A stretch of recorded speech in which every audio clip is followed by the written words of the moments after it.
Hello and welcome to the Genuine Learning Blog. My name is Melissa Galasso, and today we're going to talk about a new proposed SASes.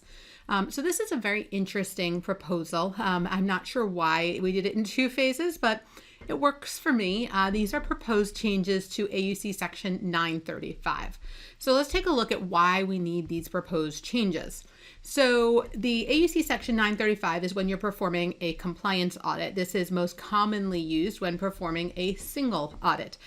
So when you perform a single audit, you are providing an opinion on whether the entity complied in all material respects with the compliance requirements set up by the federal government, right? So if you have spent more than $750,000 of federal funding, you will get a compliance audit. That compliance audit will verify your compliance with the laws and regulations and terms and conditions of the grant agreement. And so as a result, when the auditor's performing these types of engagements, they are not looking for material misstatement. They are instead looking for material non-compliance. And so AUC Section 935 provides us with guidance on how do we do that as an audit.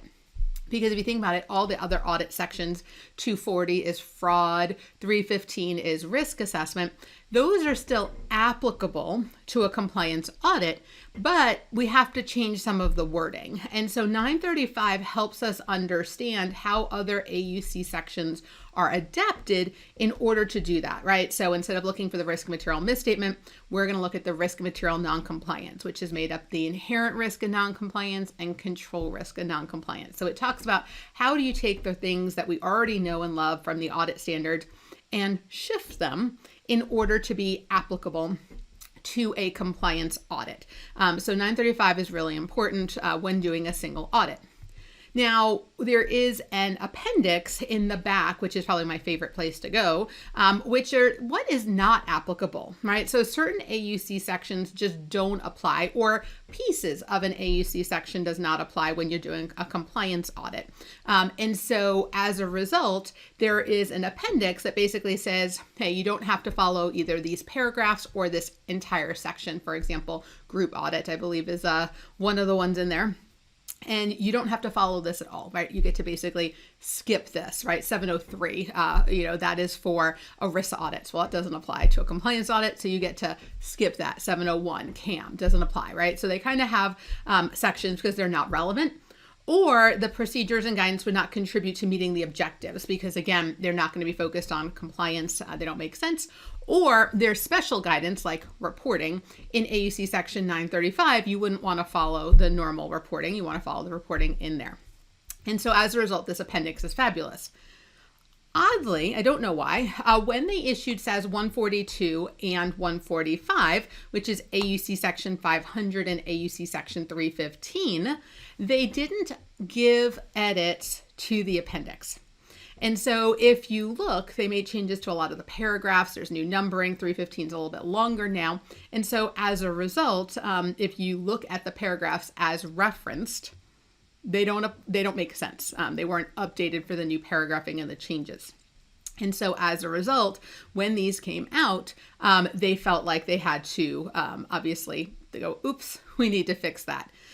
Now, in addition to 142 and 145, obviously, they also issued 143 and 144. The good news is auditing estimates, SAS 143, doesn't apply at all, right? So that's one of the AUC sections that doesn't apply in a single audit. And so as a result, when they issued changes to 143, AUC Section 540 just continues to be not applicable. So there's no paragraph issues there.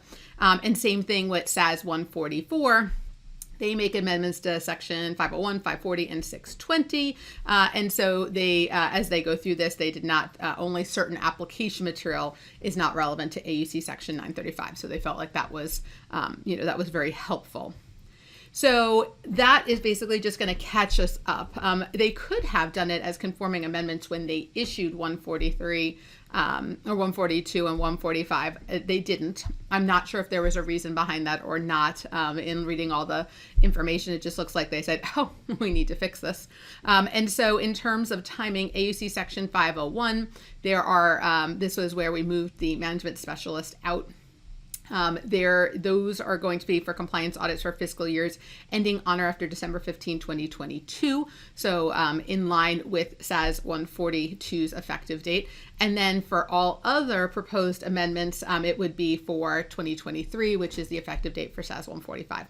So hopefully this is helpful to you in trying to understand some of the application here and what makes sense as we go through this. That's why they're doing the proposal. It's just to make sure that that appendix has the right paragraph number. So if you go to look to say, hey, how does this apply? You can actually link over to it, and that paragraph that it's selecting is the appropriate paragraph. All right, so that's a wrap for today's blog. Hopefully that if you perform single audits, this will pique your interest into what is actually in that appendix. It's a really cool appendix. So I hope that you take a look. So with that, I want to thank you for joining me, and I hope to see you on a future blog. Have a great day, guys. Bye-bye.